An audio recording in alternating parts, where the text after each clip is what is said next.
اعوذ باللہ من الشیطان الرجیم بسم اللہ الرحمن الرحیم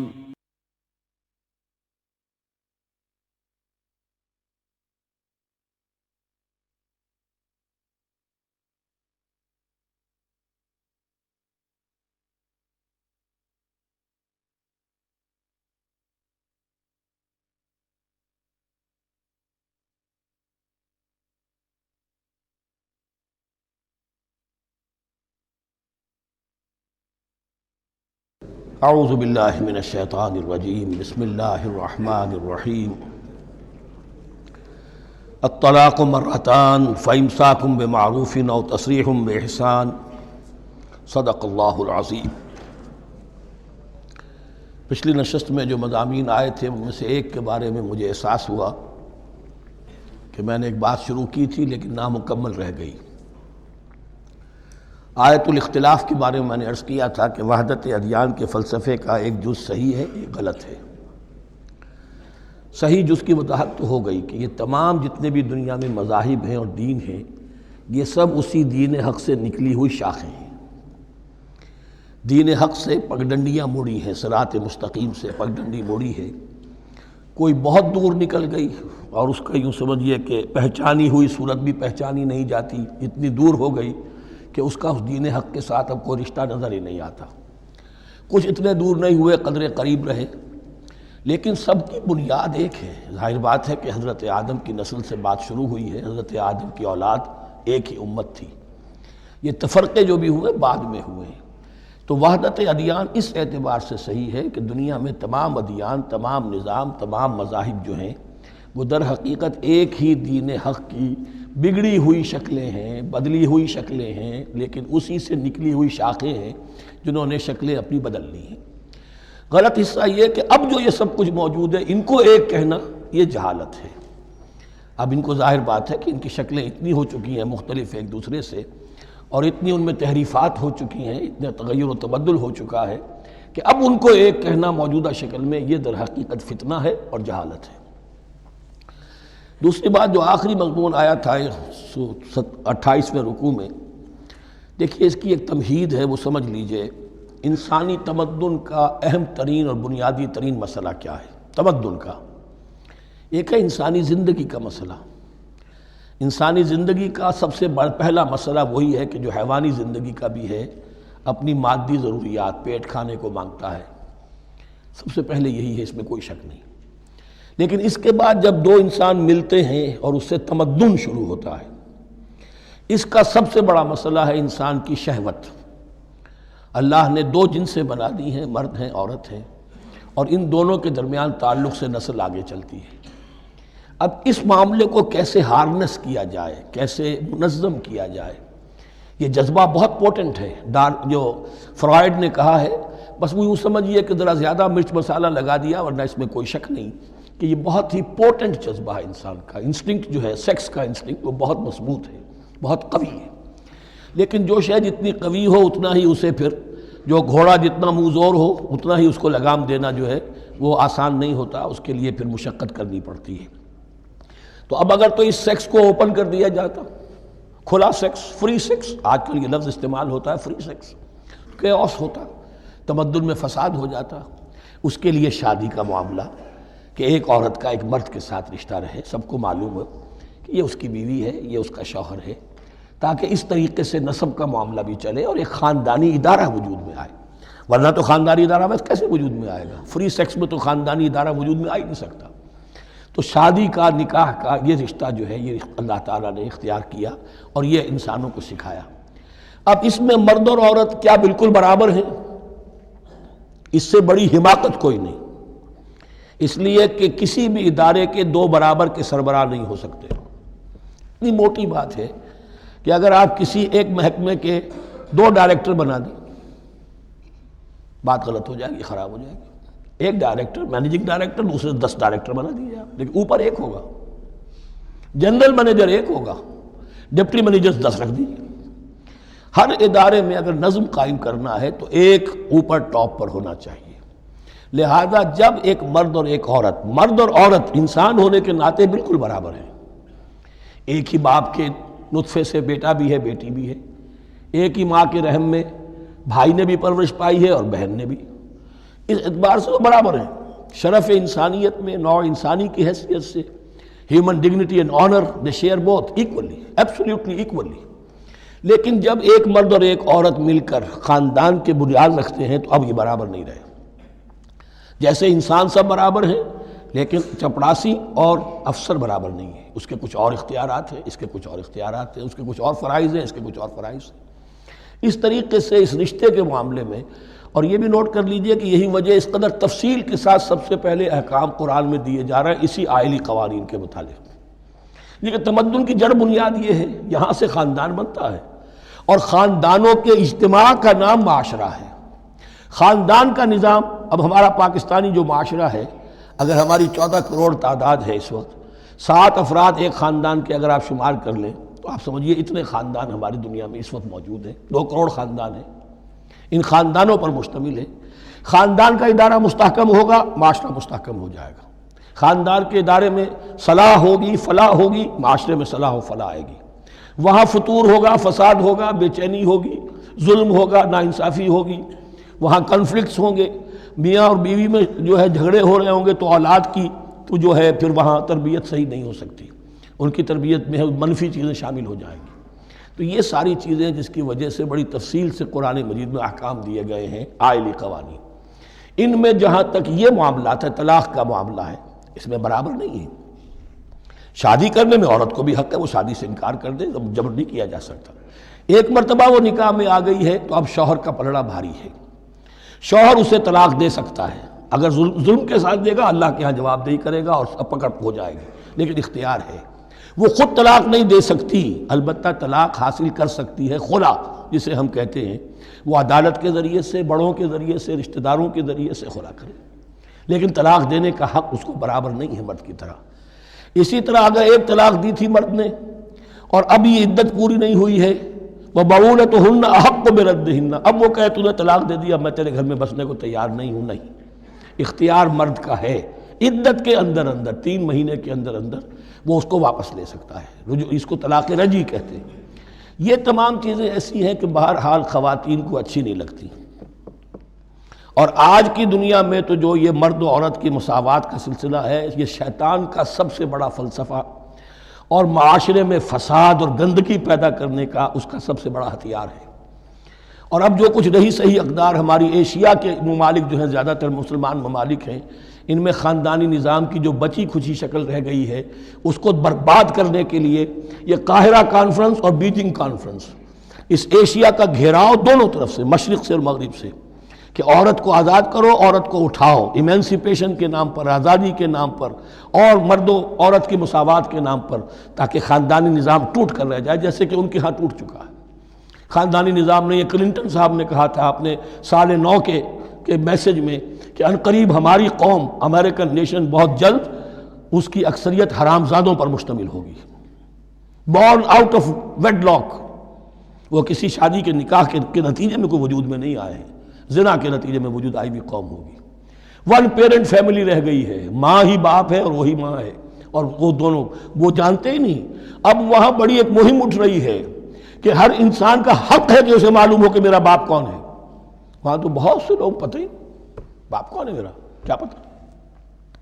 یہ تباہی ہے جو اس معاشرے پر آ چکی ہے، اور ہمارے ہاں بھی لوگ اسی معاشرے کی نقالی پر چل رہے ہیں۔ اور یہ نظریہ مساوات مرد و زن جو ہے، یہ بہت ہی یوں سمجھیے کہ تابناک اور بہت اچھے الفاظ کے ساتھ سامنے آ رہا ہے۔ البتہ اس کا دوسرا رخ بھی ہے، اسلام نے عورت کو جو حقوق دیے ہیں بدقسمتی سے ہم مسلمانوں نے وہ بھی ان کو نہیں دیے۔ اس کی وجہ یہ ہے کہ ہمارے اوپر ہمارا ہانٹ کر رہا ہے ہمارا ہندوانہ پس منظر۔ ہندوؤں کے معاشرے میں عورت کی کوئی حیثیت نہیں، نہ اس کی وراثت کا حق ہے، نہ وہ بیوہ ہو جائے تو جینے کا حق تھا اس کو، وہ تو پھر ستی ہو جانا چاہیے اس کے لیے تو زندگی کا حق بھی نہیں ہے، وراثت تو بہت دور کی بات رہی، کوئی پراپرٹی کا کوئی سوال نہیں، کسی طرح کی کوئی حیثیت نہیں، کوئی لیگل اینٹیٹی نہیں۔ لیکن ہم مسلمان تو ہو گئے، ہمارے آباء و اجداد، تربیت ہوئی نہیں، لہذا ہمارے اوپر وہی تصورات ہیں، عورت کو جو ہے پاؤں کی جوتی کی طرح سمجھنا۔ یہ جو کچھ ہم کر رہے ہیں، ان کے جائز حقوق بھی انہیں نہیں دیتے، اس کے نتیجے میں ہم جو مغرب کا ہم پر حملہ ہے اس کو مؤثر کرنے میں گویا ہم مدد دے رہے ہیں۔ اگر ہم اپنی خواتین کو وہ حقوق نہیں دیں گے، اگر ان کے لیے جو اللہ نے جو مقرر کیا ہے وہ انہیں نہیں دیا جائے گا، تو ظاہر بات ہے کہ رد عمل میں پھر جو یہ نعرے ہیں اور بڑے خوشنما جو دعوت اٹھتی ہے وہ لازماً انہیں کھینچ کر لے جائے گی۔ تو اس طرف بھی خیال رکھیے، اور ہمارے ہاں دیندار گھرانوں میں خاص طور پر یہ بات ہوتی ہے، اس کو سمجھنا چاہیے کہ عورتوں کے کیا حقوق ہیں، ان کی دلجوئی کتنی کرنی چاہیے۔ حضور نے کیا فرمایا ہے؟ تم میں سے بہترین لوگ وہ جو اپنے گھر والوں کے لیے اچھے ہوں، بہترین لوگ وہ ہیں ان کے حقوق کا لحاظ ہو، ان کے ساتھ سلوک ہو، ان کی دلجوئی ہو، ان کے احساسات کا بھی پاس کیا جائے۔ البتہ جہاں شریعت کا اور دین کا معاملہ آ جائے، نتھنگ ڈوئنگ، سیدھی سیدھی بات، یہ تلوار کی طرح آپ ننگے ہو جائیں اس وقت کہ یہ معاملہ دین کا ہے، اس میں تمہاری کوئی رعایت نہیں کر سکتا۔ ہاں میرے معاملات کے اندر جو بھی تم چاہو میں نرمی کروں گا، یہ ہو سکتا ہے۔ بس اس کو ذہن میں رکھیے، یہ کڑوی گولی ہے۔ وَلَهُنَّ مِثْلُ الَّذِي عَلَيْهِنَّ بِالْمَعْرُوفِ وَلِلرِّجَالِ عَلَيْهِنَّ دَرَجَةٌ۔ اب درمیان کے الفاظ کو تو جدید جو ہمارے ہیں دانشور وہ لے لیتے ہیں، اوپر کا نہیں دیکھتے کہ بَعُولَتُهُنَّ أَحَقُّ بِرَدِّهِنَّ، برابری کہاں رہی؟ شادی کرتے ہوئے برابری ہے، عورت کہہ سکتی میں شادی نہیں کرتی، شادی نہیں ہوگی، اس وقت برابری ہے، دونوں کی رضامندی سے شادی ہوگی، یہ برابری ہے۔ لیکن جب ایک مرتبہ بیوی بن گئی اب برابر نہیں ہے۔ اب یہ فلسفہ جا کر پوری طرح بیان ہوگا سورہ نساء میں، اور الرجال قوامون علی النساء، یہ بات پھر وہاں آئے گی۔ اس کی تمہید ہے یہ کہ یہ کڑوی گولی ذرا خواتین کے حلق سے اترنی شروع ہو جائے۔ وَبَعُولَتُهُنَّ أَحَقُّ بِرَدِّهِنَّ، اور اسی طریقے سے وَلِلرِّجَالِ عَلَيْهِنَّ دَرَجَةٌ۔ البتہ اللہ نے جو ذمہ داریاں عورت کے حوالے کی ہیں، جس طرح کے اس کے فرائض ہیں ویسے ہی اس کے حقوق بھی ہیں، یہ ہے جو بات کہی جا رہی لَهُنَّ مِثْلُ الَّذِي عَلَيْهِنَّ بِالْمَعْرُوفِ۔ اور یہ دنیا کا وہ اصول ہے کہ responsibilities and privileges they go together۔ کہیں آپ کا اگر ذمہ داری زیادہ تو حقوق اور اختیارات بھی زیادہ ہوں گے۔ ذمہ داری بہت ڈال دی، حقوق و اختیارات اتنے ہیں نہیں، آپ ذمہ داری ادا نہیں کر سکتے۔ جہاں ذمہ داری کم ہوگی وہاں حقوق و اختیارات بھی کم ہوں گے۔ یہ دونوں چیزیں پروپورشنیٹ چلتی ہیں۔ اب چلیے آگے، مجھے اندیشہ ہے کہ میں نے خاصا وقت اس میں لگا دیا۔ الطلاق مرتان، طلاق دو مرتبہ ہے، یعنی ایک شوہر کو دو مرتبہ طلاق دے کر اور رجوع کر لینے کا حق ہے۔ ایک دفعہ طلاق دی اور عدت کے اندر رجوع کر لیا، ٹھیک ہے۔ پھر طلاق دی اور عدت کے اندر رجوع کر لیا، ٹھیک ہے۔ تیسری مرتبہ طلاق دی، اب رجوع نہیں کر سکتا۔ الطلاق مرتان، دو مرتبہ ہو سکتا ہے۔ فَإِمْسَاكٌ بِمَعْرُوفٍ أَوْ تَسْرِيحٌ بِإِحْسَان، اب اس کے بعد فیصلہ کرو، یا تو روکو اس کو اپنے گھر میں تو وہ بھی نیکی کے ساتھ، بھلائی کے ساتھ، تنگ کرنے کے لیے نہیں، پریشان کرنے کے لیے نہیں، اور تسریح بِإِحْسَان، یا رخصت کر دینا ہے اچھے بھلے طریقے سے، بھلے مانسوں کی طرح، خوبصورتی کے ساتھ۔ روکو تو بھلائی کے لیے، اور اگر رخصت کرنا ہے تو خوبصورت انداز میں۔ وَلَا يَحِلُّ لَكُمْ أَن تَأْخُذُوا مِمَّا آتَيْتُمُوهُنَّ شَيْئًا، اور تمہارے لیے ہرگز جائز نہیں ہے کہ جو کچھ تم نے انہیں دیا تھا اس میں سے کچھ بھی واپس لو۔ جو بھی تم نے انہیں مہر دیا تھا اس میں سے کچھ واپس نہیں لے سکتے جب تم طلاق دے رہے ہو۔ ہاں اگر عورت طلاق مانگے تو اسے اپنے مہر میں سے کچھ چھوڑنا پڑے گا، یہ دوسری بات ہے۔ لیکن جب بر طلاق دے رہا ہے تو پھر وہ نہیں روک اس کو، اس میں سے جو بھی کچھ دیا ہو، یہاں تک کہ آیا ہے کہ اگرچہ تم نے ان کو احداہن قنطارا، سونے کے ڈھیر دیے ہوں، ان میں سے بھی کچھ نہیں لے سکتے واپس۔ وَلَا يَحِلُّ لَكُمْ أَن تَأْخُذُوا مِمَّا آتَيْتُمُوهُنَّ شَيْئًا إِلَّا أَن يَخَافَا أَن لَا يُقِيمَا حُدُودَ اللَّهِ، البتہ اگر وہ دونوں یہ سمجھیں کہ ہم حدود اللہ کو قائم نہیں رکھ سکیں گے۔ مراد کیا ہے کہ فیملی لائف کے ضمن میں جو اللہ نے احکام دیے ہیں، جو آداب ہیں، جو ان کے مقاصد ہیں، وہ ہمارے مابین اتنی موافقت مزاجی نہیں ہے کہ ہم ساتھ چل سکیں۔ ایک عورت اگر یہ محسوس کرتی ہے فَإِنْ خِفْتُمْ أَلَّا يُقِيمَا حُدُودَ اللَّهِ فَلَا جُنَاحَ عَلَيْهِمَا فِيمَا افْتَدَتْ بِهِ، پھر اگر اس کا یہ خیال ہے کہ یہ نہیں رکھ سکیں گے تو پھر کوئی حرج نہیں ہے ان دونوں پر کہ جو کچھ دے دلا کر عورت فدیے میں اپنے آپ کو چھڑا لے، یعنی کہہ کہ ٹھیک ہے تم نے مجھے 10 لاکھ مہر دیا تھا، میں 5 لاکھ تمہیں واپس کرتی ہوں، یا تم نے 10 لاکھ کا میرا مہر رکھا تھا، میں خلا مانگ رہی ہوں، میں صرف 5 لاکھ کا تم سے تقاضا کرتی ہوں۔ اسے اپنے مہر میں سے کچھ چھوڑنا ہوگا، یہ فدیہ ہے۔ تلک حدود اللہ فلا تعتدوها، یہ اللہ کے حدود ہیں، ان سے تجاوز مت کرو۔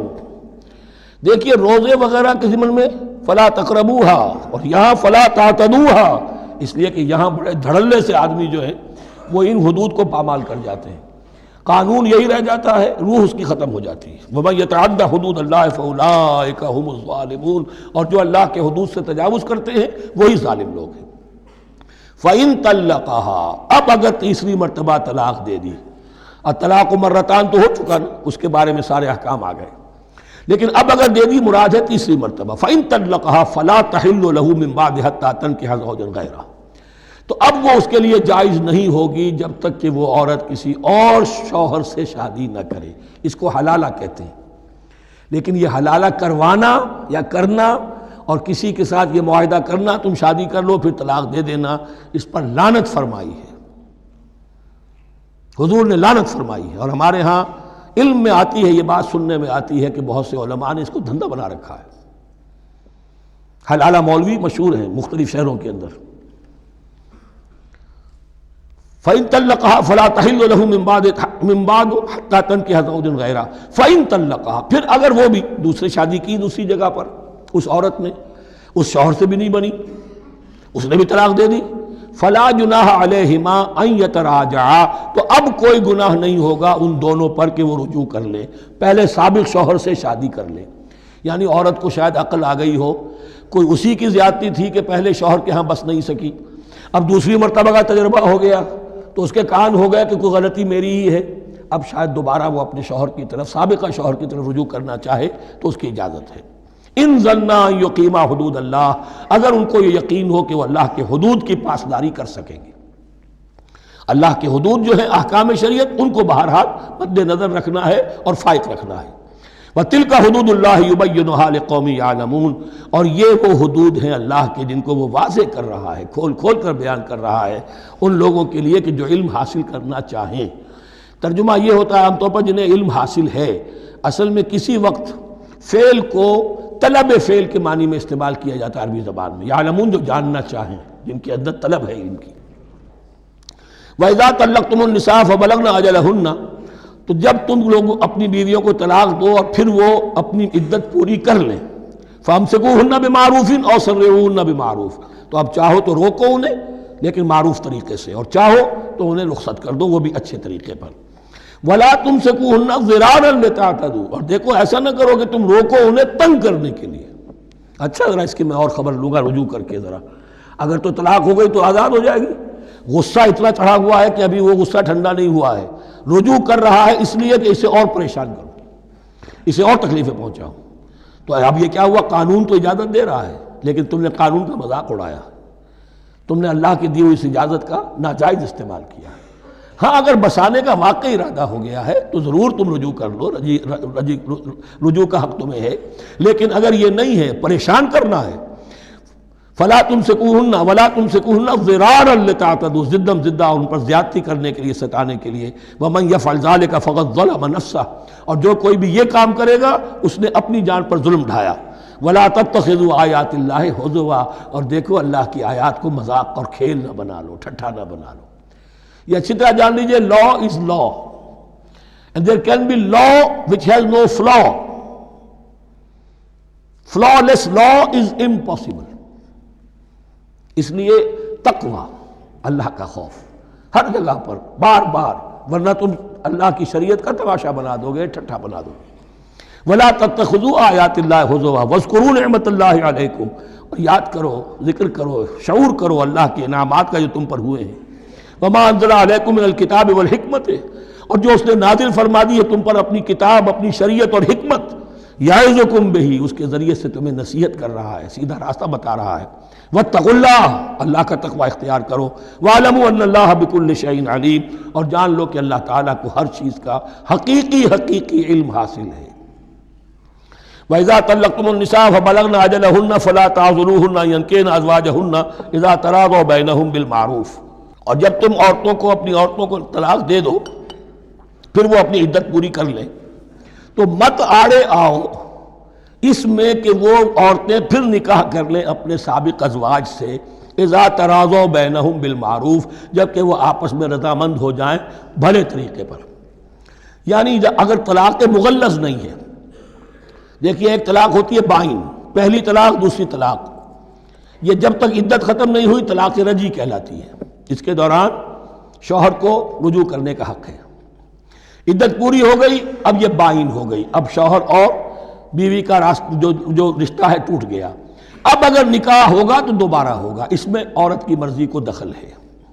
عدت کے اندر عورت کی مرضی کو دخل نہیں ہے، لیکن عدت کے بعد اب عورت کو اختیار ہے، اب تو نکاح ثانی ہوگا سوائے طلاق مغلظ کے۔ تیسری طلاق اگر ہو گئی ہے تو پھر جب تک اس کا نکاح کسی اور سے نہ ہو جائے، وہ بھی طلاق دے دے، تو ان کے درمیان نکاح نہیں ہو سکتا۔ گویا کہ یہ دو طلاقوں کے بعد اگر پھر یہ لوگ جب کہ طلاق بائن ہو چکی ہو، وہی عورت وہی مرد پھر نکاح کرنا چاہیں تو اب تم آڑے مت آؤ۔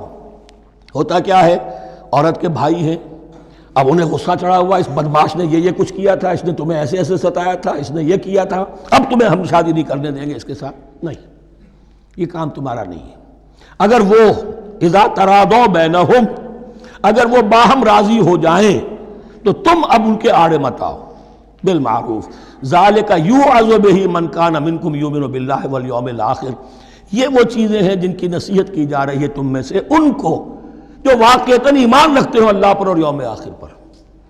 ان کے اندر ایمان ہی نہیں ہے، ان کے لیے یہ سارا جو ہے بھینس کے آگے بین بجائے جاؤ کیا حاصل ہے، وہ تو پھر اس کو کوئی فائدہ نہیں پہنچے گا۔ ذالک یوعظ بہ من کان منکم یؤمن باللہ والیوم الآخر ذالکم ازکی لکم واطہر، یہ طریقے جو ہیں تمہارے لیے زیادہ پاک ہیں، زیادہ عمدہ ہیں۔ واللہ یعلم وانتم لا تعلمون، اللہ جانتا ہے تم نہیں جانتے۔ اپنی عقل کو مقدم نہ رکھو، یہ اللہ کا علم ہے، اسی نے عورت کو بنایا، اسی نے مرد کو بنایا، اسے مرد بھی عزیز ہے عورت بھی عزیز ہے۔ الخلق عیال اللہ، حضور نے فرمایا تمام مخلوق اللہ کے کنبے کے مانند ہے۔ اللہ کو تو اپنا ہر انسان مرد ہو یا عورت ہو محبوب ہے، پسندیدہ ہے، اس کی تخلیق ہے، اس کا شاہکار ہے، لیکن یہ کہ وہ جانتا ہے کہ عورت کے کیا حقوق ہونے چاہیے، مرد کے کیا ہونے چاہیے۔ لہذا واللہ یعلم وانتم لا تعلمون والوالدات یرضعن اولادہن حولین کاملین، اور والداؤں کے لیے، ماؤں کے لیے ضروری ہے کہ وہ اپنی اولاد کو 2 سال دودھ پلائیں پورا۔ یہ خاص طور پر یہاں تذکرہ ہو رہا ہے جب طلاق کا مسئلہ ہو۔ اب طلاق ہو گئی، شوہر تو علیحدہ ہو گیا، شوہر کہتا ہے بھائی میرا بچہ تو میرا ہے، قانوناً تو اولاد شوہر کی ہوتی ہے، لیکن تم اسے دودھ پلاؤ، تو 2 سال تک وہ عورت انکار نہیں کر سکتی، دودھ پلائے گی۔ لمن اراد ان یتم الرضاعہ، جو شخص چاہے کہ یہ رضاعت پوری کروائے اپنی سابقہ مطلقہ بیوی سے۔ وعلی المولود لہ رزقہن وکسوتہن بالمعروف، لیکن اس عرصے کے لیے جس کی وہ اولاد ہے یعنی شوہر جو سابق ہے، اس کے ذمے ہے اس کا رزق اور اس کا لباس، جسے ہم نان نفقہ کہتے ہیں۔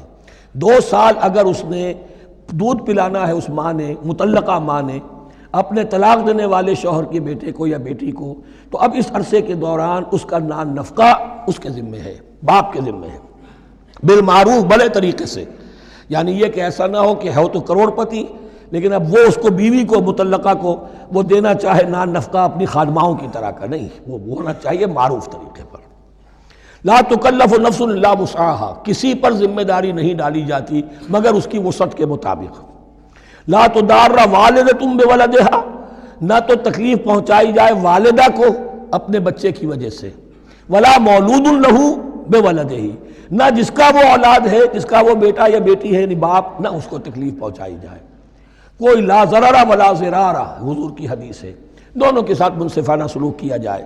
وعلی الوارث مثل ذلک، اب فرض کیجئے وہ شخص جو تھا طلاق دینے والا وہ تو مر گیا، تو وارث کے ذمے، اس کا جو وارث ہے اس کے ذمے نان نفقہ رہے گا، اس کے اپنے مرحوم والد کی اگر اولاد اس کی کسی مطلقہ بیوی کے پاس ہے 2 سال تک دودھ پلانے کے لیے۔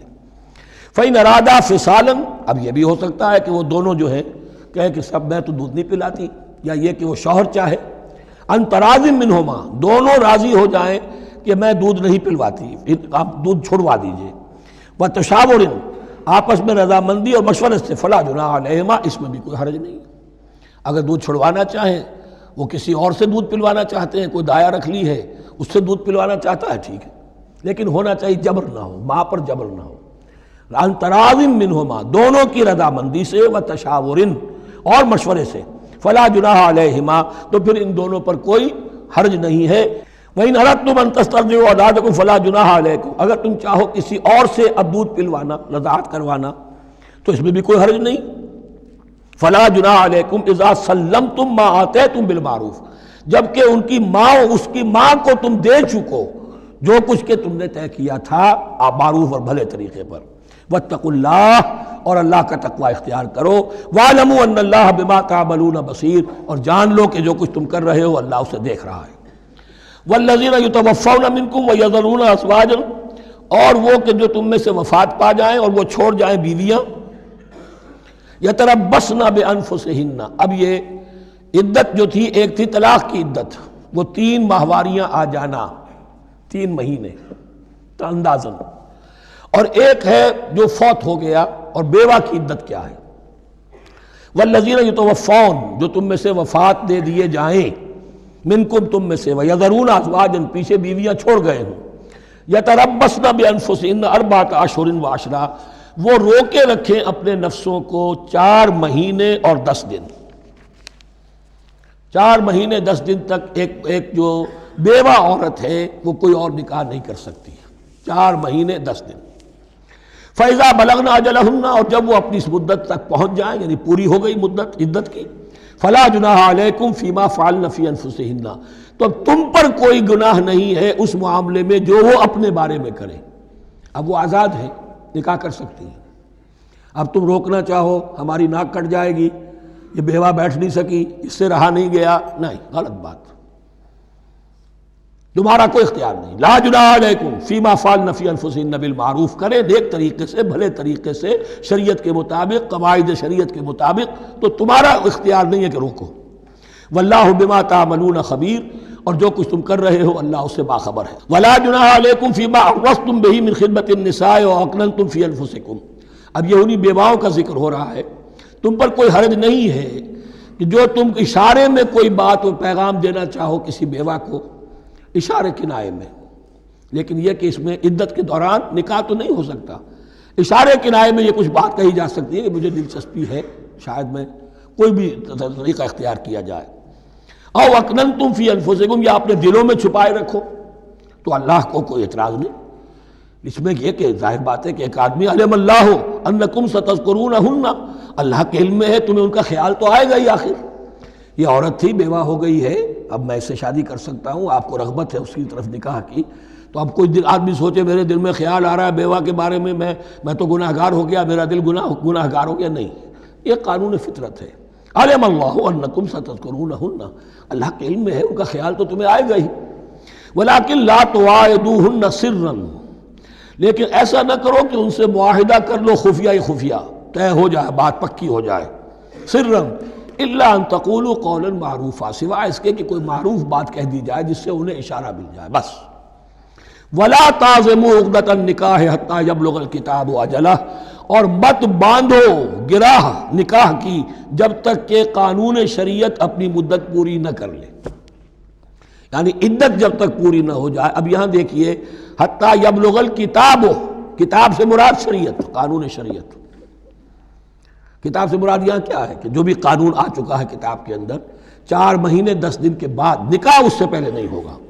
وَاعْلَمُوا أَنَّ اللَّهَ يَعْلَمُ مَا فِي أَنفُسِكُمْ فَاحْذَرُوهُ، اور جان لو کہ اللہ خوب جانتا ہے جو تمہارے دلوں میں ہے، پس اس سے ڈرو، اس کی پکڑ سے بچو۔ وَاعْلَمُوا أَنَّ اللَّهَ غَفُورٌ حَلِيمٌ، اور یہ بھی جان لو اللہ غفور بھی ہے، بخشنے والا بھی ہے، کوئی خطا ہو گئی ہے استغفار کرو، توبہ کرو، اللہ معاف فرمائے گا۔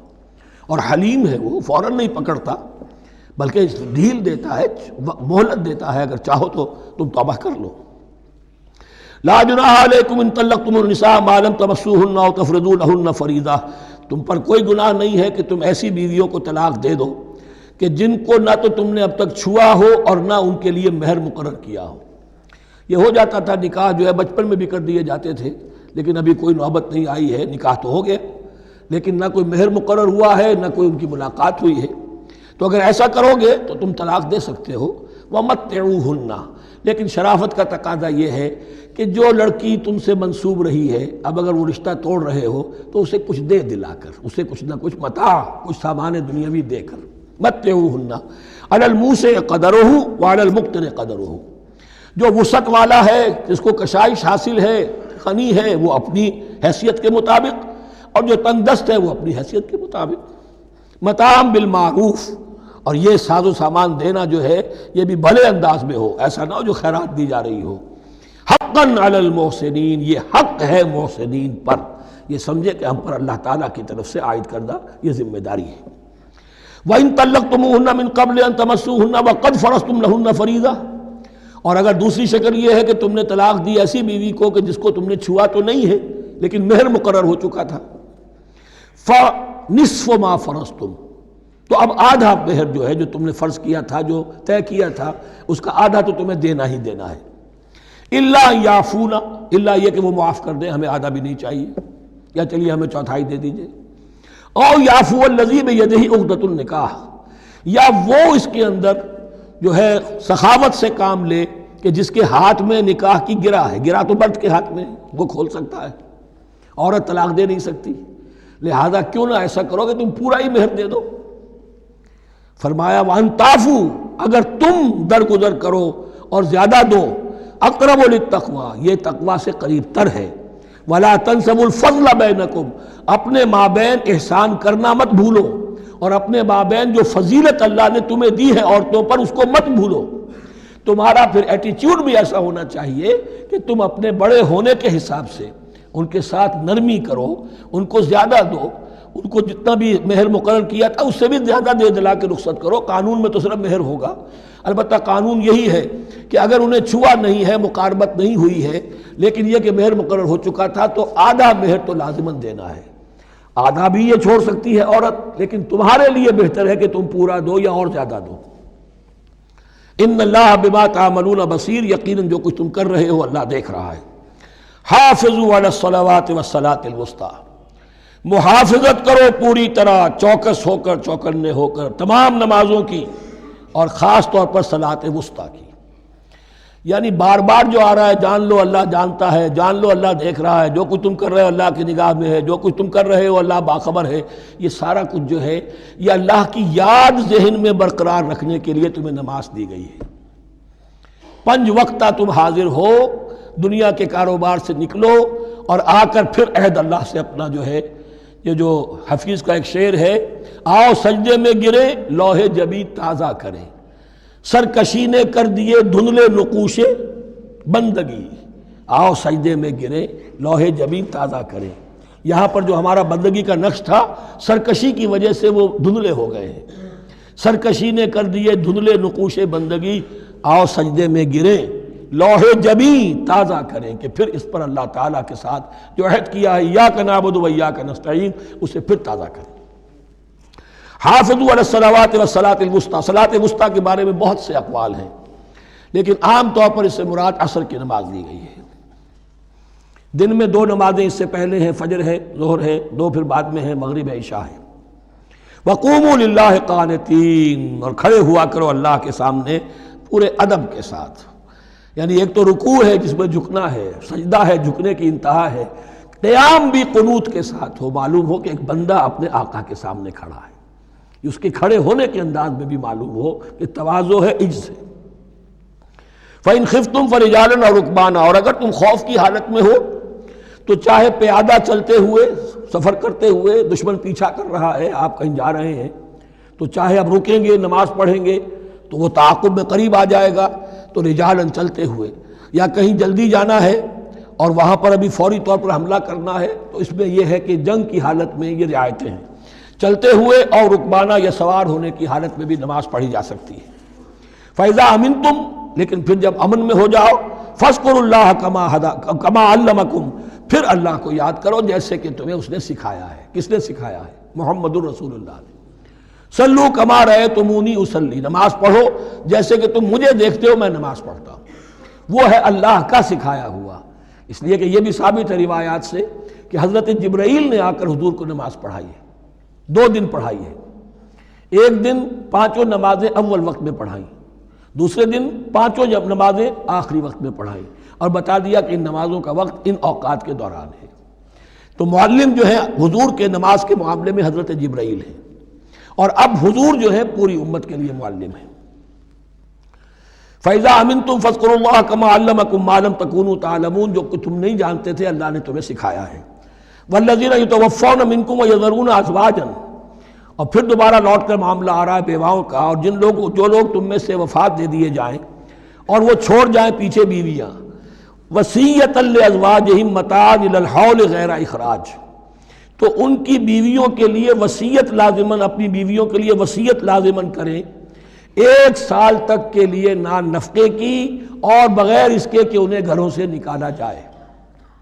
اب یوں سمجھیے اس کو، ایک شخص فوت ہوا، 4 بیویاں ہیں، ایک کے ہاں اولاد تھی، بیٹا تو اسی کا ہے، باقی 3 تو اس کی جو ہیں سوتیلی مائیں ہیں۔ ایک ماں کو تو وہ اپنی ماں سمجھ کر اس کی خدمت کرے گا، باقی 3 کو لائبلٹی سمجھے گا۔ تو فرمایا ایسا نہ ہو کہ فوراً نکال دو کہ جاؤ اپنا راستہ لو، جس سے تمہاری شادی تھی وہ گیا۔ 1 سال کے لیے انہیں گھر سے نہ نکالا جائے اور ان کا نان نفقہ دیا جائے۔ لیکن یہ بھی اصل میں تھا وصیت کا، جب یہ جو قانون آئے گا وراثت کا تو اس سے پہلے کے لیے، جیسے کہ والدین کے لیے کہا گیا تھا وصیت کرو، ایسے بیویوں کے لیے بھی کرو۔ جب ان کا حق آ گیا، اس لیے کہ شوہر مر گیا ہے تو بیوی کا حق ہے اس کی وراثت میں، بیوی مر گئی ہے شوہر کا حق ہے اس کی وراثت میں، تو وہ تو وراثت کے اندر حق معین ہو گیا، تو اب یہ وصیت کی ضرورت نہیں۔ اور اسی طرح 1 سال کا نفقہ نہیں ہے، اب نفقہ جو ہے وہ صرف عدت کے دوران کا ہے، جو ہم اس سے پہلے پڑھ چکے ہیں۔ فَإِنْ خَرَجْنَا فَلَا جُنَاحَ عَلَيْكُمْ فِي مَا فَعَلْنَ فِي أَنفُسِهِنَّ، لیکن اگر وہ خود نکل جائیں، ظاہر بات ہے کہ عدت ہوتی 4 مہینے 10 دن، اب تم سال بھر روکو گے تو نہیں ان کو، اگر وہ شادی کر کے کہیں اور جا کے بسنا چاہیں تو تم پر کوئی الزام نہیں آئے گا، جو کچھ وہ کرتی ہیں اپنی جانوں کے بارے میں معروف ہو، بھلے طریقے پر، معروف طریقے پر۔ واللہ عزیز الحکیم، اور یقیناً اللہ تعالیٰ زبردست ہے، حکمت والا۔ وللمطلقات متاع بالمعروف، اسی طرح مطلقات کے لیے بھی ساز و سامان زندگی کی ضروریات ہے معروف طریقے پر، حقاً علی المتقین، لیکن یہ ہے عدت کے وقت تک کے لیے۔ اسی معاملے میں شاہ بانو کیس میں ایک جو فیصلہ دیا تھا، یہ کلکتہ ہائی کورٹ نے، اس پر پھر ہندوستان میں ایجیٹیشن ہوا۔ اس نے یہ فیصلہ دیا تھا کہ کوئی مسلمان اپنی بیوی کو طلاق دے دے تو اب وہ بیوی اگر تو دوسری شادی کر لے تب تو بات دوسری ہے، ورنہ جب تک زندہ رہے گی اس طلاق دینے والے پر اس کا نان نفقہ جو ہے رہے گا پوری زندگی تک۔ اس پر مسلمانوں نے کہا، بھارت کے مسلمانوں نے، یہ ہماری شریعت میں دخل اندازی ہے، شریعت نے صرف عدت تک کا حق رکھا ہے مطلقہ کے لیے، تم ساری زندگی کہاں سے لا رہے ہو؟ پھر وہ فساد ہوا، پھر بہت سے لوگوں نے جانیں دیں، پھر جو ہے ایجیٹیشن ہوا، لیکن پھر راجیو گاندھی کو گھٹنے ٹیکنے پڑے، اور پھر قانون بنا دیا گیا بھارت میں کہ کوئی عدالت ہندوستان کی including supreme court of India مسلمانوں کے آئلی قوانین میں دخل نہیں دے سکتی۔ میں سلام کیا کرتا ہوں مسلمانان بھارت کو، مسلمانوں نے وہاں پر یہ بات بھی نہیں ہونے دی کہ جب قرآن شریعت کا حکم جو ہے وہ یہ ہے کہ مطلقہ کو عدت تک کے لیے نان نفقہ ہے تو ساری زندگی کا کوئی معاملہ نہیں۔ كَذَلِكَ يُبَيِّنُ اللَّهُ لَكُمْ آيَاتِهِ لَعَلَّكُمْ تَعْقِلُونَ، اسی طرح اللہ تعالیٰ تمہارے لیے اپنی آیات کو واضح کر رہا ہے تاکہ تم عقل سے کام لو اور سمجھو۔ اب جو 2 رکوع اگلے آ رہے ہیں یہ بڑے اہم ہیں اس اعتبار سے کہ یہ تاریخ بنی اسرائیل کا غزوہ بدر ہے جس کا تذکرہ ہوگا۔ میں ایک بات آپ کو بنی اسرائیل کی تاریخ کی بتا چکا ہوں کہ جب حضرت موسیٰ کے انتقال کے بعد یوشع ابن نون کی سرکردگی میں انہوں نے جہاد کیا، قتال کیا تو فلسطین فتح ہو گیا، لیکن انہوں نے چھوٹی چھوٹی حکومتیں 12 بنا لی اور آپس میں لڑتے بھی رہے۔ لیکن 300 برس کے بعد پھر صورتحال پیدا ہوئی، وہ واقعہ ہوگا جو اب سامنے آ رہا ہے کہ جب ان کے اوپر دنیا تنگ ہو گئی، آس پاس کے جو کافر اور مشرک لوگ تھے انہوں نے انہیں دبا لیا، بہت سوں کو ان کے گھروں سے، ان کے ملکوں سے نکال دیا، تو پھر تنگ آ کر انہوں نے کہا اس وقت کے نبی سے کہ ہمارے لیے کوئی بادشاہ بنا دیجئے، سپہ سالار بنا دیجئے، اب ہم اللہ کی راہ میں جنگ کریں گے۔ تو وہ جو جنگ ہوئی ہے طالوت اور جالوت کی، اس جنگ کے بعد سے خلافت راشدہ شروع ہوئی ہے دور بنی اسرائیل کی۔ گویا کہ خلافت راشدہ دور بنی اسرائیل کی 300 برس بعد آئی ہے ان کے رسول کے انتقال کے، جبکہ خلافت راشدہ اس امت مسلمہ کی متصل ہے رسول اللہ صلی اللہ علیہ وسلم کے زمانے کے ساتھ، اس لیے کہ صحابہ نے جانیں دیں، خون دیا، قربانیاں دیں، اور اس کے نتیجے میں حضور کی زندگی ہی میں دین غالب ہو گیا، اسلامی ریاست قائم ہو گئی۔ تو ظاہر بات ہے اس کے بعد آپ کے انتقال کے بعد خلافت کا دور شروع ہو گیا، لیکن وہاں یہ سارے سال 300 برس گزرے ہیں، اس کے بعد ان کا دور خلافت آیا ہے، اور اس میں بھی 3 خلافتیں ہیں کہ جو متفق علیہ ہیں، ویسے وہاں تو وہ نبوتیں ہیں، طالوت علیہ السلام، داؤد علیہ السلام اور سلیمان علیہ السلام۔ چوتھی خلافت پر آ کر تقسیم ہو گئی ہے، جیسے حضرت علی کے زمانے میں چوتھی خلافت میں عالم اسلام جو ہے دارالاسلام منقسم ہو گیا کہ مصر اور شام نے حضرت علی کی خلافت کو تسلیم نہیں کیا۔ اسی طرح حضرت سلیمان کے دو بیٹوں میں پھر ان کی مملکت تقسیم ہو گئی، ایک اسرائیل اور ایک یہودیہ، یہ دو ریاستیں وجود میں آئی، جوڈی۔ بہرحال یہ جو واقعہ تھا کہ جس کے بعد خلافت راشدہ شروع ہو رہی ہے، اسلام کا غلبہ شروع ہو رہا ہے حضرت موسیٰ کی تاریخ میں، وہ ہے طالوت اور جالوت کی جنگ۔ اس کے لیے اب یہاں پر تذکرہ ہو رہا ہے، اور یہ بھی ایک آئینہ دکھایا جا رہا ہے صحابہ کرام کو، اب یہی مرحلہ تمہیں درپیش ہے۔ غزوہ بدر آیا چاہتا ہے، آئینہ، coming events cast their shadows before, تمہیں پہلے سے بتایا جا رہا ہے۔ الم تر الی الذین خرجوا من دیارہم، کیا تم لوگوں نے غور نہیں کیا ان لوگوں کے حال پر کہ جو نکل گئے اپنے گھروں سے، وہم الوف، جبکہ وہ ہزاروں کی تعداد میں تھے، حذر الموت، موت سے ڈر کی وجہ سے، یعنی جب کفار اور مشرکین نے غلبہ کر لیا ان پر اور بہت سے ملکوں سے یہ بھاگے اپنے ملک چھوڑ کر، فقال لهم اللہ موتوا، تو اللہ نے ان سے کہا کہ مر جاؤ، ثم احیاہم، پھر انہیں زندہ کیا۔ یہاں یہ بھی ہو سکتا ہے مراد کہ فی الواقع یہ عمل ہوا ہو، اور یہ بھی مراد ہو سکتا ہے جیسے قوم مر جاتی ہے لیکن پھر اس کا نشأت ثانیہ ہو جاتی ہے، پھر اللہ نے ان کے اندر ایک جذبہ پیدا کر دیا۔ یعنی یہاں پر مرنا اور احیاء جو ہے وہ معنوی ہو، روحانی ہو، اخلاقی ہو، وہ بالفعل جسدی نہ ہو، لیکن اللہ کے اختیار سے باہر نہیں، اس کی قدرت میں ہے، سب کو مار کر بھی دوبارہ جلا سکتا ہے۔ ان اللہ لذو فضل علی الناس ولکن اکثر الناس لا یشکرون، اور یقیناً اللہ تعالیٰ تو اپنے بندوں پر بڑا فضل کرتا ہے، لیکن اکثر لوگ جو ہیں شکر نہیں کرتے، ناقدری کرتے ہیں اللہ کے احسانات کی۔ لیکن اب وہ غزوہ بدر جو ہے ان کا سابقہ امت مسلمہ کا، اس کا حال بیان کرنے سے پہلے مسلمانوں سے گفتگو ہو رہی، اس لیے کہ ہے تو ساری ان کے لیے، ان کی ہدایت کے لیے۔ تاریخ بیان کرنا قرآن کا مقصد نہیں ہے، تاریخ کی کتاب نہیں ہے یہ، تو جو پروسیس آف ریولوشن چل رہا تھا، جو جد و جہد تھی، جو تحریک تھی محمد رسول اللہ کی، جس مرحلے میں سے وہ تحریک گزر رہی ہے، اسی مرحلے کی مناسبت سے سابقہ تاریخ سے بھی واقعات لائے جا رہے ہیں، اور اسی کی مناسبت سے وہ جو بھی وقتی احکام ہیں وہ دیے جا رہے ہیں۔ وَقَاتِلُوا فِي سَبِيلِ اللَّهِ وَاعْلَمُوا أَنَّ اللَّهَ سَمِيعٌ عَلِيمٌ، اور جنگ کرو اللہ کے راستے میں، اور جان لو اللہ تعالیٰ سب کچھ سننے والا اور جاننے والا ہے۔ مَنْ ذَا الَّذِي يُقْرِضُ اللَّهَ قَرْضًا حَسَنًا فَيُضَاعِفَهُ لَهُ أَضْعَافًا كَثِيرًا، کون ہے وہ شخص کہ جو اللہ کو قرض حسنہ دے؟ یہ انفاق جب کیا جاتا ہے خالص اللہ کے دین کے لیے، تو اللہ کہتا ہے یہ میرے ذمہ قرض ہے، دین میرا ہے، تم میرے دین کو غالب کرنا چاہتے ہو، میری حکومت قائم کرنا چاہتے ہو، تو جو کچھ اس میں خرچ کرو گے وہ مجھ پر قرض ہے، قرض حسنہ ہے۔ من ذا الذی یقرض اللہ قرضا حسنا فیضاعفہ لہ، تو اللہ اس کو اس کے لیے بڑھاتا رہے، دگنا کرتا رہے، اضعافا کثیرا، دگنا چوگنا، بہت گنا۔ واللہ یقبض ویبسط، اور اللہ ہی کے اختیار میں کسی چیز کو چھوٹا کر دینا، سکیر دینا، اور کھول دینا اور کشائش کر دینا۔ وَإِلَيْهِ تُرْجَعُونَ، اور اسی کی طرف تمہیں لوٹا دیا جائے گا۔ یہاں دیکھیے یہ دونوں چیزیں، جہاد بالنفس اس کی آخری شکل قتال، اور جہاد بالمال اس کے لیے پہلے لفظ آ رہا تھا انفاق، اب قرض حسنہ، اللہ کو قرض حسنہ۔ أَلَمْ تَرَ إِلَى الْمَلَإِ مِن بَنِي إِسْرَائِيلَ مِن بَعْدِ مُوسَىٰ، کیا تم نے غور نہیں کیا موسیٰ کے بعد بنی اسرائیل کے سرداروں پر، ملا من بعد موسیٰ، اذ قالوا لنبی لہم، جبکہ انہوں نے اپنے نبی سے کہا، یہ تو میں آپ کو حدیث سنا چکا ہوں، کوئی وقت ایسا نہیں گزرا حضرت موسیٰ کے بعد کہ نبی کوئی نہ کوئی موجود نہ رہا ہو، حضرت عیسیٰ تک۔ اس زمانے کے جو نبی تھے ان سے انہوں نے کہا لَهُمْ ابْعَثْ لَنَا مَلِكًا نُقَاتِلْ فِي سَبِيلِ اللَّهِ، اب ہمارے لیے کوئی بادشاہ مقرر کر دیجئے تاکہ ہم اللہ کی راہ میں قتال کریں، جنگ کریں۔ یہاں بادشاہ سے مراد ہے جو سپہ سالار ہو، نبی ہے تو ظاہر بات ہے کہ نبی کا رتبہ تو بلند رہے گا، لیکن نبی کے تابع ہو کر کوئی شخص کہ جو جنگ کی سپہ سالاری کر سکے اس کو نامزد کر دیجئے۔ قال هل عصیتم ان کتب علیکم القتال الا تقاتلوا، جو نبی تھے یہ سیموئیل نبی تھے، سموئیل، یہ آپ اولڈ ٹیسٹمنٹ میں پڑھیں گے، سیموئیل نبی۔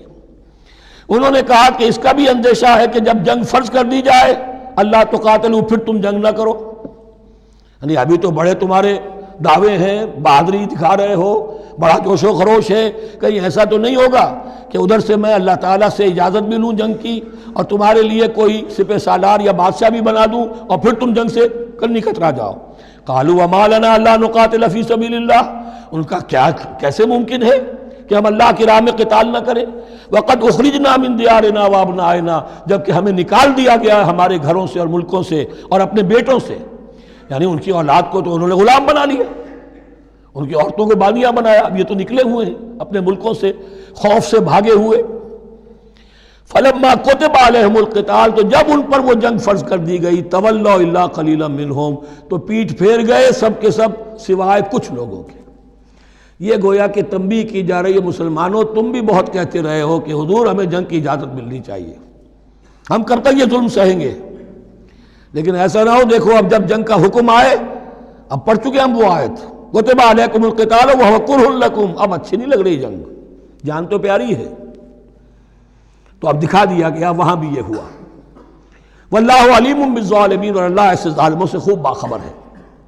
وقال لهم نبیہم، اور ان سے کہا ان کے نبی نے، ان اللہ قد بعث لکم طالوت ملکا، تمہارے لیے اللہ تعالیٰ نے طالوت کو بادشاہ مقرر کیا ہے۔ ان کا نام تورات میں آیا ہے سول یا ساؤل، SAUL۔ اب یہ سمجھ میں نہیں آتا، ہو سکتا ہے کہ اصل نام ساؤل ہو، لیکن چونکہ وہ بہت قداور تھے، طول قداور، اس لیے ان کا ایک صفاتی نام ہو طالوت۔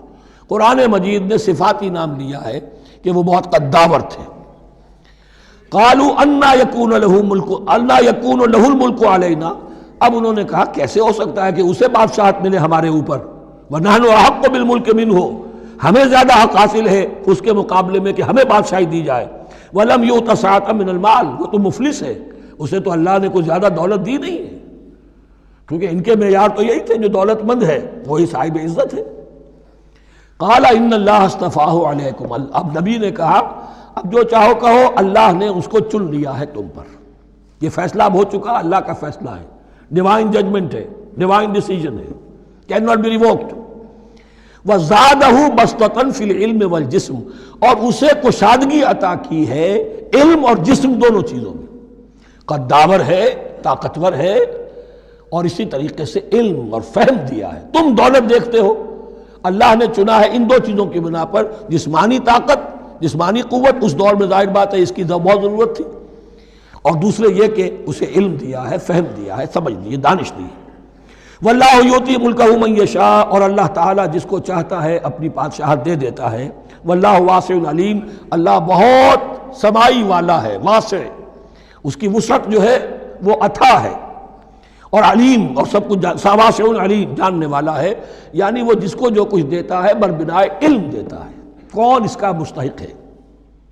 وقال لهم نبيهم ان آیۃ ملکہ ان یاتیکم التابوت فیہ سکینۃ من ربکم وبقیۃ مما ترک آل موسیٰ وآل ہارون تحملہ الملائکہ، اور ان سے کہا ان کے نبی نے کہ طالوت کی بادشاہت کی ایک نشانی یہ ہوگی کہ وہ صندوق جو تمہارے سے جاتا رہا چھن چکا ہے، جس میں سکینہ ہے، تمہارے لیے تسکین کا سامان ہے تمہارے رب کی طرف سے، اور بقیت مما ترک آل موسیٰ و آل ہارون، اور کچھ تبرکات ہیں جو آل موسیٰ اور آل ہارون کے اس صندوق میں رکھے ہوئے ہیں، تحملہ الملائکہ، وہ ملائکہ کی تحویل میں ہے۔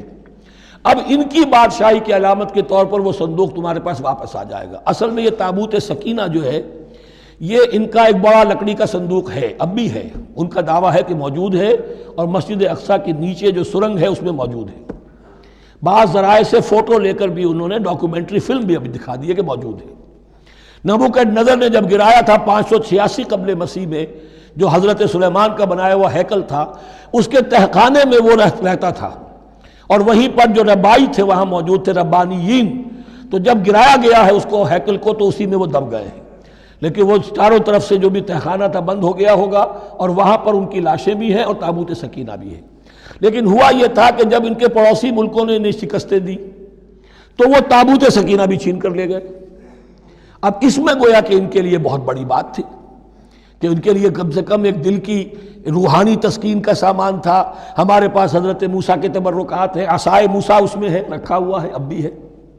اسی طریقے سے اس میں وہ جو جن تختیوں پر تورات لکھی ہوئی دی گئی تھی حضرت موسیٰ کو، وہ موجود ہے، ان کے کہنے کے مطابق اب بھی ہے۔ تو اس طریقے سے ان کے لیے تسکین ہوتی تھی، جیسے کہ مسلمان کو خانہ کعبہ کو دیکھ کر تسکین ہوتی ہے، تو فرمایا اس میں تمہارے لیے سکینت بھی ہے اور تمہارے آل موسیٰ اور آل ہارون کے تبرکات بھی ہیں۔ تحملہ الملائکہ، اس وقت وہ ملائکہ کی تحویل میں ہوا یہ کہ جہاں وہ تابوت لے گئے ان کے دشمن، وہاں پلیگ آ گئی۔ انہوں نے سمجھا کوئی نحوست ہے اس کے اندر جس کی وجہ سے پلیگ آ گئی ہے، انہوں نے ایک چھکڑے کے اوپر اس کو رکھا اور بیلوں کو ہانک دیا، جاؤ جدھر جانا ہے۔ تو حضرت سموئیل نے ان سے کہا کہ طالوت کا اللہ کی طرف سے نامزد کیے جانا ایک علامت اس کی یہ ہوگی کہ وہ تمہاری تسکین کا سامان جو تم سے چھن گیا تھا ان کے عہد امارت میں یا ان کے عہد ملوکیت میں تمہیں واپس مل جائے گا، اور وہ فرشتوں کی تحویل میں ہے۔ تو ایک روز وہ چھکڑا جو ہے وہ لیے ہوئے وہ تابوت ان کے ہاں پہنچ گیا۔ ان فی ذلک لآیۃ لکم ان کنتم مؤمنین، یقیناً اس میں تمہارے لیے نشانی ہے اگر تم ماننے والے ہو۔ فلما فصل طالوت بالجنود، اب جب حضرت طالوت اپنے لشکروں کو لے کر چلے، ان میں سے جو لوگ تو انکار کر گئے رہ گئے، جو لوگ چلے ساتھ ان کو لے کر چلے۔ قال ان اللہ مبتلیکم بنہر، انہوں نے فرمایا اپنے لشکر والوں سے اللہ تعالیٰ تمہاری ایک آزمائش کرے گا ایک نہر سے، دریا سے، یہی جو ہے جارڈن ریور جارڈن، اس کو کراس کر کے پھر حملہ کرنا تھا۔ فمن شرب منہ فلیس منی، جو اس میں سے پیٹ بھر کر پانی پیے گا وہ مجھ میں سے نہیں ہے۔ ومن لم یطعمہ فإنہ منی، جو اس میں سے پانی نہیں پیے گا وہ میرا ساتھی ہے۔ الا من اغترف غرفۃ بیدہ، سوائے اس کے کہ کوئی صرف اپنے چلو سے اور وہ کچھ وہ ایک گھونٹ لے لے۔ یہ اصل میں ہر کمانڈر کے لیے ضروری ہوتا ہے کہ کسی بھی بڑی جنگ سے پہلے اپنے ساتھیوں کا مورال دیکھے، ڈسپلن کی حالت دیکھے۔ تو جیسے حضور نے بھی غزوہ بدر سے قبل مشاورت کی تھی کہ مسلمانوں ایک لشکر آ رہا ہے جنوب سے کیل کانٹے سے لیس، اور ایک قافلہ آ رہا ہے شمال سے، اور اللہ نے ان دو میں سے ایک کا وعدہ کیا تمہیں ضرور ملے گا، بتاؤ کدھر چلیں۔ اندازہ ہو گیا کچھ لوگ جو کمزوری دکھا رہے تھے انہوں نے کہا چلیں جی پہلے قافلہ لوٹ لیں، اور جو لوگ تھے باہمت انہوں نے کہا جو حضور آپ کی ارادہ جو آپ کا منشا ہو۔ تو یہاں بھی انہوں نے اس سے ٹیسٹ کیا ہے کہ آیا وہ میرے حکم کی پابندی کرتے ہیں یا نہیں کرتے۔ فشربوا منہ، تو ان سب نے بہتوں نے پیا اس میں سے خوب جی بھر کر، الا قلیلا منہم، سوائے ان میں سے بہت کم تعداد میں۔ فلما جاوزہ ہوا والذین آمنوا معہ، تو جب گزرے اس دریا کے پار اترے وہ اور وہ لوگ جو ان کے ساتھ ساتھی اب اہل ایمان رہ گئے تھے، یعنی پہلی سکریننگ پہلے ہو چکی تھی جو قتال ہی کے منکر ہو گئے تھے، اور اس کے بعد دوسری ہو گئی ہے کہ جو اس چھلنی میں سے نہیں نکل سکے، وہ پانی پی کر بے سدھ ہو گئے۔ یہ ایسا ہی ہے جیسے غزوہ احد میں حضور صلی اللہ علیہ وسلم کے ساتھ 1000 آدمی مدینے سے نکلے تھے اور پھر عین وقت پر 300 آدمی ساتھ چھوڑ کر چلے گئے۔ تو جب انہوں نے دریا پار کر لیا انہوں نے اور ان کے ساتھی اہل ایمان نے، قالوا لا طاقت لنا اليوم بجالوت وجنودہ، تو انہوں نے کہا کہ ہمارے اندر تو واقعتاً طاقت نہیں ہے کہ ہم جالوت کا اور اس کے لشکروں کا مقابلہ کر سکیں۔ یہ گولیت جس کو کہتے ہیں جالوت، یہ بڑا قوی ہیکل انسان تھا، اور اس کا جو زرہ بختر تھا وہ اتنا پورا جسم ڈھکا ہوا کہ سوائے آنکھ کے سوراخ کے اور کچھ نہیں تھا اس میں، جو نظر ہی نہیں آتا تھا۔ تو اس نے مبارزت کی اور کوئی بھی مقابلے پر نہیں آ رہا تھا۔ قال الذين يظنون انهم ملاقو الله كم من فئة قليلة غلبت فئة كثيرة باذن الله، تو کہا ان لوگوں نے جو یقین رکھتے تھے کہ اللہ سے ملاقات کرنی ہے کہ کئی مرتبہ ایسا ہوا ہے، کتنی مرتبہ ایسا ہوا ہے کہ چھوٹی جماعت غالب آ گئی ہے بڑی جماعت پر اللہ کے حکم سے، یعنی آگے بڑھو، ہمت کرو، اپنی جو ہے کم ہمتی کا ثبوت نہ دو، اللہ تعالیٰ کی نصرت سے اللہ کی مدد سے تمہیں فتح حاصل ہو جائے گی۔ واللہ مع الصابرین، اللہ تو صابروں کے ساتھ ہے۔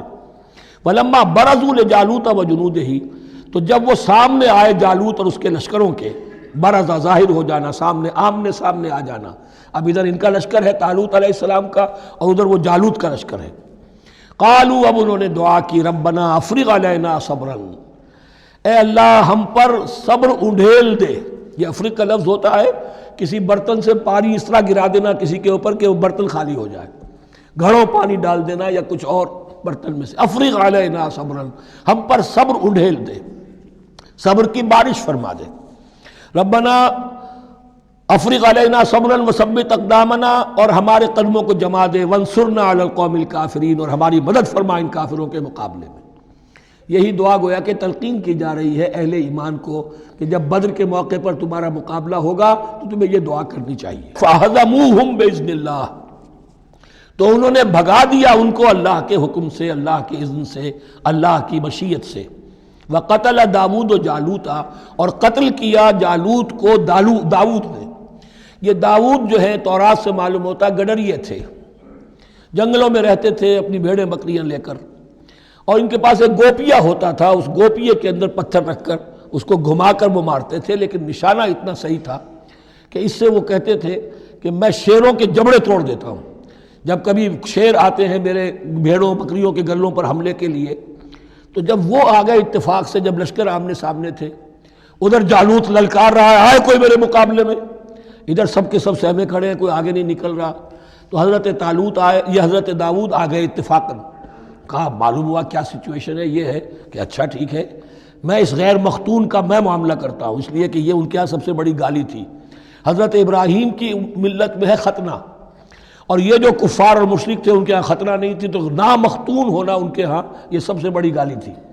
اس نامختون کا پھر جو ہے میں اس کو کیفر کردار تک پہنچاؤں گا، میرے پاس یہ گوپیا ہے اور میں تو شیروں کے جبڑے توڑ دیا کرتا ہوں۔ انہوں نے پھر وہ پتھر رکھ کر اور گھمایا ہے، اور سیدھا وہ آنکھ کے سوراخ سے اس کے بھیجے کے اندر اتر گیا، اور اس طریقے سے قتل داود و جالوتا، داود نے جالوت کو قتل کیا، اور اللہ تعالیٰ نے پھر ان کو جو مراتب عطا کیے، وَآتَاهُ اللَّهُ الْمُلْكَ وَالْحِكْمَةَ وَعَلَّمَهُ مِمَّا يَشَاءُ۔ ایک تو یہ کہ طالوت علیہ السلام نے اپنی بیٹی کا نکاح ان سے کر دیا، داماد ہو گئے، اور پھر انہی کو وارث بنایا، یہ بادشاہ ہوئے، اللہ نے ان کو ہی ملک دیا، حکومت دی، بادشاہت دی، اور دی نبوت میں دی، یہ دونوں اعتبارات سے ان کو اللہ تعالیٰ نے سرفراز فرمایا۔ وَعَلَّمَهُ مِمَّا يَشَاءُ، اور پھر اسے سکھایا جو کچھ کہ اللہ نے چاہا۔ وَلَوْلَا دَفْعُ اللَّهِ النَّاسَ بَعْضَهُمْ بِبَعْضٍ، اور اگر اس طریقے سے اللہ ایک گروہ کو دوسرے کے ذریعے سے دفع نہ کرتا رہے، زمین میں فساد ہوتا ہے تو اللہ تعالیٰ کو شکل ایسی پیدا کرتا ہے کہ کسی اور گروہ کو سامنے لا کر مفسدوں کا خاتمہ کرتا ہے۔ اگر ایسا نہ ہوتا، وَلَوْلَا دَفْعُ اللَّهِ النَّاسَ بَعْضَهُمْ بِبَعْضٍ لَفَسَدَتِ الْأَرْضُ، تو زمین میں فساد ہی فساد پھیل گیا ہوتا۔ اللہ تعالیٰ نے ان جنگوں کے ذریعے سے ہر بڑا فرعون جو آتا، ہر فرعون موسیٰ، اللہ تعالیٰ نے کوئی نہ کوئی اس کے لیے علاج تجویز کیا ہوا ہے۔ وَلَوْلَا دَفْعُ اللَّهِ النَّاسَ بَعْضَهُمْ بِبَعْضٍ لفسدت الارض ولكن اللہ ذو فضل علی العالمین، لیکن اللہ تعالیٰ تو تمام جہانوں پر بڑا فضل کرنے والا ہے۔ تلک آیات اللہ نتلوها علیک بالحق، یہ اللہ کی آیات ہیں جو ہم پڑھ کر آپ کو سنا رہے ہیں حق کے ساتھ۔ یہ قول گویا کہ حضرت جبرائیل کی طرف منسوب ہوگا، یہ اللہ کی آیات ہیں اے مسلمانوں، اے محمد صلی اللہ علیہ وسلم، جو ہم آپ کو سنا رہے ہیں حق کے ساتھ۔ وَإِنَّكَ لَمِنَ الْمُرْسَلِينَ، اور یقیناً اے محمد صلی اللہ علیہ وسلم آپ رسولوں میں سے ہیں۔ تِلْكَ الرُّسُلُ فَضَّلْنَا بَعْضَهُمْ عَلَى بَعْضٍ، ایک بہت اہم قانون بیان ہو رہا ہے، ان رسولوں میں سے ہم نے بعض کو بعض پر فضیلت دی ہے۔ یہ میں پہلے بیان کر چکا ہوں کل، تفریق بین الرسل کفر ہے، تفضیل یہ قرآن سے ثابت ہے، کوئی افضل ہے اور کوئی مفضول ہے، کسی کو کسی اعتبار سے فضیلت ہے، کسی کو کسی اور اعتبار سے فضیلت، جزوی فضیلت ہے مختلف لوگوں کی ہو سکتی ہے، کلی فضیلت تمام انبیاء اور رسول پر محمد الرسول اللہ کو حاصل ہے۔ تلک الرسل فضلنا بعضهم علی بعض منهم من کلم اللہ، ان میں سے وہ بھی تھے جن سے اللہ نے کلام فرمایا، حضرت موسیٰ علیہ السلام۔ ورفع بعضهم درجات، اور بعضوں کے اور کسی اعتبار سے درجات بڑھا دیے۔ وآتینا عیسیٰ ابن مریم، اور ہم نے عیسیٰ ابن مریم کو البینات بڑے کھلے معجزے دیے۔ وأیدناہ بروح القدس، اور ان کی مدد فرمائی حضرت جبرائیل کے ساتھ۔ وَلَوْ شَاءَ اللَّهُ مَا اقْتَتَلَ الَّذِينَ مِن بَعْدِهِمْ مِن بَعْدِ مَا جَاءَتْهُمُ الْبَيِّنَاتُ، لیکن اللہ چاہتا تو یہ آپس میں نہ لڑتے جھگڑتے، نہ یہودیوں کی آپس میں جنگیں ہوتی، نہ یہودیوں اور نصرانیوں کی ہوتی، نہ نصرانیوں کے فرقے ایک دوسرے سے لڑتے۔ وَلَوْ شَاءَ اللَّهُ مَا اقْتَتَلَ الَّذِينَ مِن بَعْدِهِمْ مِن بَعْدِ مَا جَاءَتْهُمُ الْبَيِّنَاتُ، اس کے بعد کہ ان کے پاس واضح تعلیمات آ چکی تھیں۔ وَلَٰكِنِ اخْتَلَفُوا، لیکن انہوں نے اختلاف کیا۔ فَمِنْهُمْ مَنْ آمَنَ وَمِنْهُمْ مَنْ كَفَرَ، ان میں وہ بھی ہیں جو ایمان لے آئیں گے اور ان میں وہ بھی ہیں جو کفر پر اڑ گئے ہیں۔ وَلَوْ شَاءَ اللَّهُ مَا اقْتَتَلُوا، اگر اللہ چاہتا ان پر لازم کر دیتا، یعنی جبراً تکوینی طور پر، تو اختلاف نہ کرتے، جھگڑتے نہ۔ وَلَٰكِنَّ اللَّهَ يَفْعَلُ مَا يُرِيدُ، لیکن اللہ تو کرتا ہے جو چاہتا ہے۔ اللہ نے جو دنیا کو اس حکمت پر بنایا ہے کہ یہ دنیا کی زندگی آزمائش ہے، آزمائش کے لیے آزادی دی ہے، تو جو شخص غلط راستے پر جانا چاہے اسے آزادی ہے، جو صحیح راستے پر آنا چاہے اسے آزادی ہے۔ بارک اللہ لی و لکم فی القرآن العظیم و نفعنی و ایاکم بالآیات و الذکر الحکیم۔